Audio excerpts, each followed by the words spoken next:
Allez, on y va.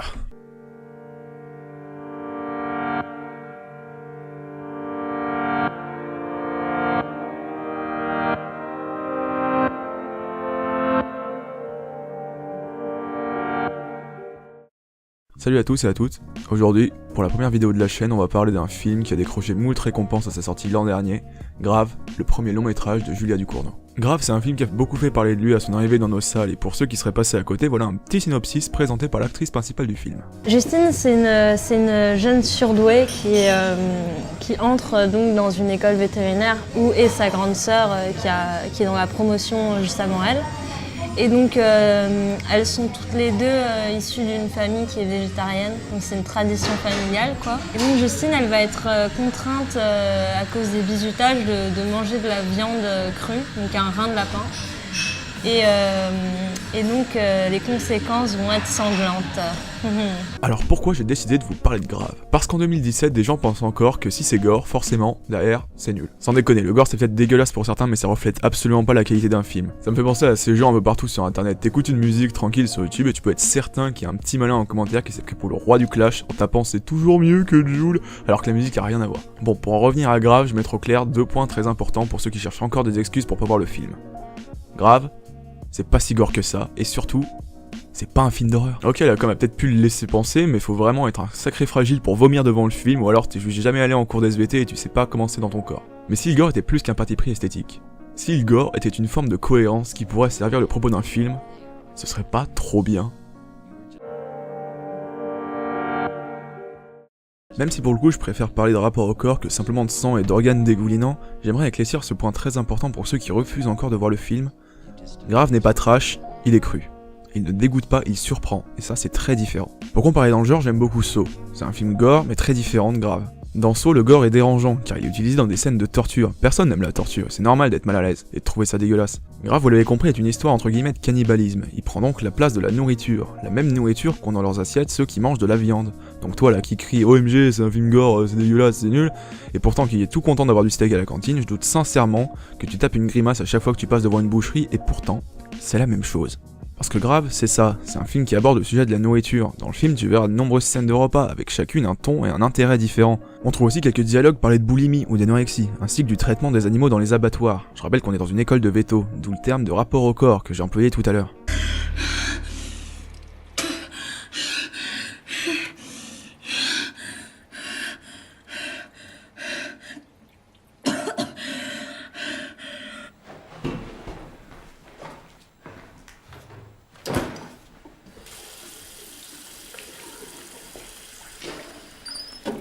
Faut que tu mettes deux doigts si tu veux que ça vienne plus vite.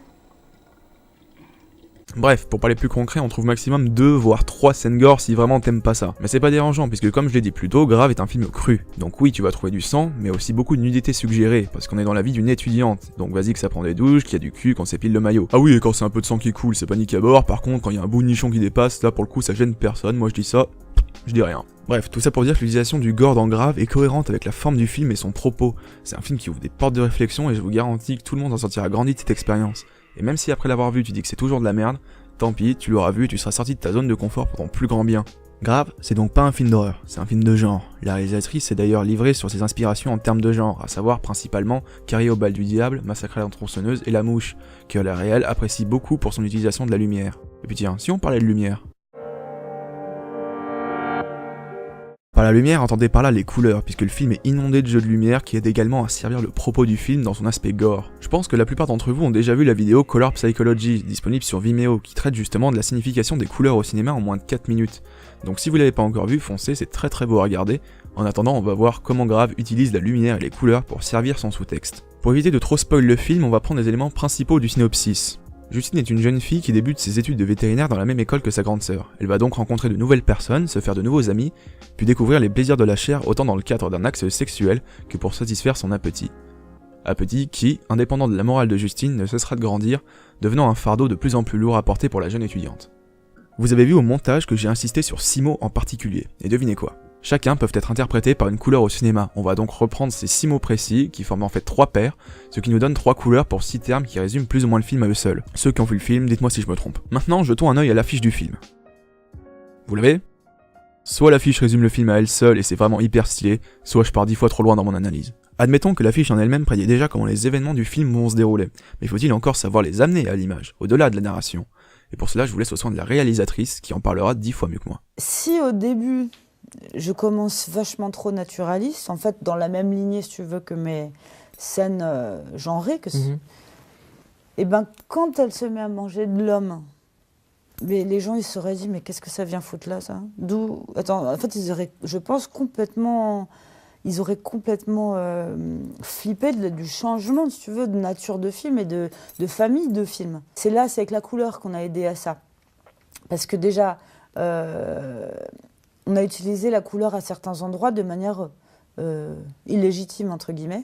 C'est-à-dire qu'il n'était pas du tout, qu'il n'y avait rien à faire là, pour créer une tension dans la scène, comme dans la scène de la douche de sang, où au début, donc, nous assistons au chant des vétérans, les bisous qui sont là en train de les regarder, et ils ont tous du magenta sur le visage, un très fort liseré magenta, alors que nous sommes au milieu de la cour de récré, et qu'on est en plein après-midi, qu'il n'y a aucune raison d'avoir cette lumière-là.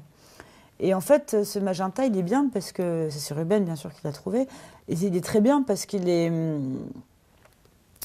Il nous indique qu'il y a quelque chose qui va se passer. On sent qu'on n'est pas dans une scène totalement... Ça ne va pas juste être les petits chants, les petits trucs, on se prend par la main, on se fait des bises et tout ça. On sent qu'il y a un truc qui va se passer. Et du coup voilà, après la douche de sang tombe, et on comprend qu'en fait, le rouge appelle le rouge, quoi.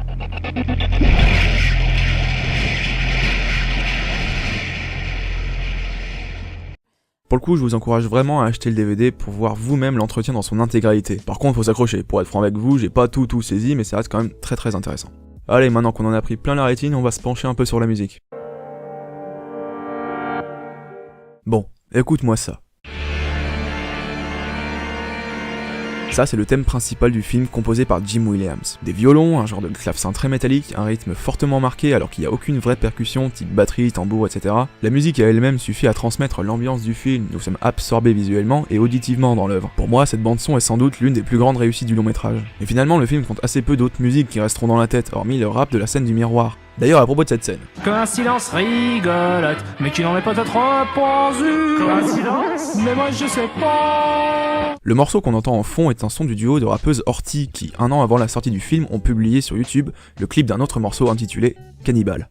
Coïncidence rigolote, mais tu n'en es pas trop pendu. Coïncidence? Mais moi je sais pas. On peut d'ailleurs retrouver un poster d'Horty plus tard dans le film, et au-delà d'un simple clin d'œil, il incarne la forte liaison entre l'actrice Garance Merlier et les réalisatrices Julia Ducournau, qui avouent souvent écouter les morceaux du duo de rappeuses ensemble. Bon, maintenant qu'on a un peu gratté la surface, on va aller un peu plus en profondeur. La question qui revient le plus souvent dans la tête des spectateurs, c'est finalement grave de quoi ça parle. Et c'est une question que je me suis posée encore et encore, en trouvant tellement de réponses différentes sans jamais savoir laquelle serait la bonne. Est-ce un film qui parle de sexualité, de nourriture, de féminité? La réponse qui revient le plus souvent, c'est Justine est une jeune fille découvrant son corps de femme. J'ai eu du mal à accepter cette théorie autant que j'en ai eu à la démentir, car si ça pouvait être le cas dans le Carrie de Palma, une forte inspiration pour la réalisatrice, elle a pourtant sévèrement démenti cette théorie dans les bonus du DVD. Pourquoi est-ce que j'ai fait de cette scène de la douche de Carrie une scène de groupe? J'ai fait une scène de groupe parce que la scène de la douche dans Carrie, évidemment, tout le monde, quand ils parlent des règles. Moi, ça m'intéressait pas beaucoup, alors autant dans le film de Palma, je vois totalement l'intérêt, mais dans le mien, ça m'intéressait pas du tout que le sang figure les règles. Disons que c'est pas un sujet du film. Et je voulais pas que ça en soit un. Et c'est pour ça que j'ai décidé, en fait, que le saut serait pas juste sur elle, mais sur tout un groupe, garçons et filles confondus, parce que je voulais pas, si tu veux, qu'on me dise que c'est juste une jeune fille qui devient une femme, mon histoire. Je crois pas que ce soit ça. Moi, pour moi, c'est plus important que ça. C'est quelqu'un qui est né à l'humanité. Alors, je pense que mes ambitions sont... C'est bien, elle naît à sa féminité, bien sûr, mais elle naît à son humanité. Et c'est important pour moi parce que, et ça vient aussi dans ce que je disais sur la trivialité et le féminisme avant, il était très important pour moi qu'avec un personnage féminin principal qui découvre la sexualité, bon bref, qui est post-ado et tout le monde puisse s'identifier. Bon, là j'avance dans mon raisonnement et la plupart d'entre vous doivent se demander mais pourquoi le chapitre il s'appelle Tragédie? Eh bien ce que je vais vous exposer c'est ma propre interprétation en m'appuyant sur un point de départ. Je répète que c'est ma vision du film qui est sans doute pas la bonne, mais je voudrais exposer mon raisonnement qui allie ce fameux message d'humanité qui m'a paru très intéressant. Quand elle dit que pour elle, un singe et une femme se violent, c'est la même chose. C'est essentiel. C'est essentiel qu'elle dise ça pour montrer à quel point elle n'a aucune conscience de son corps, de son humanité et de sa féminité.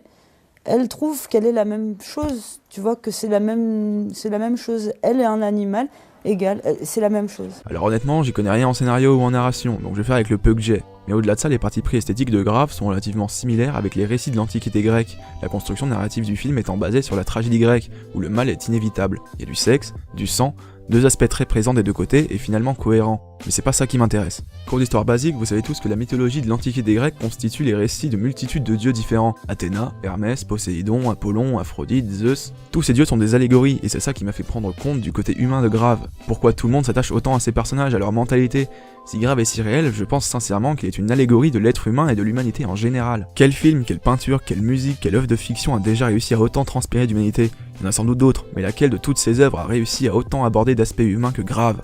À mon avis, très peu. C'est pour ça que le gore est important, et là on en revient au traitement viscéral du corps, du premier point de la vidéo, que très peu d'autres films ont exploité de cette manière, et qui me semble pourtant d'une évidence certaine quoi qu'on pense. Notre corps est un moyen d'expression, et c'est ce même corps qui nous différencie des autres espèces terrestres, et qui fait de nous des êtres humains, avant notre mentalité. C'est très primaire ce que je dis, mais c'est ça, c'est une forme de langage primaire, que chacun appréhende à sa manière, avec comme seule fatalité de devoir l'accepter, ce qui est appuyé une fois de plus par les couleurs des deux génériques. Le premier ouvre le film, c'est un texte rouge sur un fond noir. Les instincts cannibales de Justine ne sont encore que de l'ordre de l'inconscient, tandis que pour le générique de fin, ce code couleur est inversé. Le rouge domine, Justine prend conscience de qui elle est, et le noir devient donc plus discret, soulignant cette part de ténèbres étroitement liée à ses instincts. On peut aussi retrouver dans la réalisation cette notion de diversité humaine, puisque le film ne se cantonne pas à un seul style de cinéma, à savoir le drame, le genre et la comédie, qui même s'ils n'ont rien à voir entre eux sur le papier, s'accordent et se complètent. Les trois pôles du genre de la comédie et du drame soit absolument ne puissent pas exister l'un sans l'autre, on a l'impression qu'ils se nourrissent les uns les autres, quoi. Qu'on a vraiment besoin du drame pour rire, du rire d'un, on a besoin du rire pour faire advenir le genre, parce que comme ça crée la surprise, ça crée la catharsis, enfin en fait tout ça est une grande catharsis générale et on a vraiment besoin des trois. Donc finalement, je pense que ce qui effraie le plus dans Grave, c'est pas l'aspect gore, mais l'humanité débordante du film, cet effroi du cannibalisme qui signerait la fin de l'homme, comme l'explique Julia Cournot elle-même. Enfin, moi je pense qu'il y a vraiment un truc quand même, sur le cannibalisme qui est lié à la fin de l'espèce, qu'il y a vraiment un truc animal qui se joue chez nous, c'est pour ça qu'on le rejette en bloc. Il y a vraiment, c'est ultime comme tu dis, parce que ce serait ultime si c'était... Tu vois, si c'était banalisé. Donc pour moi, grand amateur de films de genre et de cinéma français, Grave est une preuve d'espoir que je veux savourer à sa juste valeur. J'attends d'en voir plus à l'avenir de la part de sa réalisatrice et même de toute l'industrie en France. J'espère que ce petit chef-d'œuvre va décomplexer nos réalisateurs locaux et en feront naître de nouveaux, en espérant que ces derniers acceptent de prendre plus de risques sans non plus transformer nos salles obscures en parcs d'attractions comme c'est le cas avec les productions américaines depuis plusieurs années. Bref, bravo encore à toute l'équipe du film, ça me rend un peu triste d'avoir focalisé mon analyse uniquement sur l'aspect gore alors qu'il y a tellement de choses à dire. Et sur ce, vous pouvez partager, liker, ça aide la chaîne et surtout commenter, vous avez sans doute plein de choses à dire et si vous avez d'autres éléments à apporter, d'autres interprétations ou juste donner un avis, comme ça fait plaisir. Je vous mets quelques réseaux sociaux en description si vous voulez qu'on discute entre nous, ça peut être sympa et moi je vous dis à la prochaine.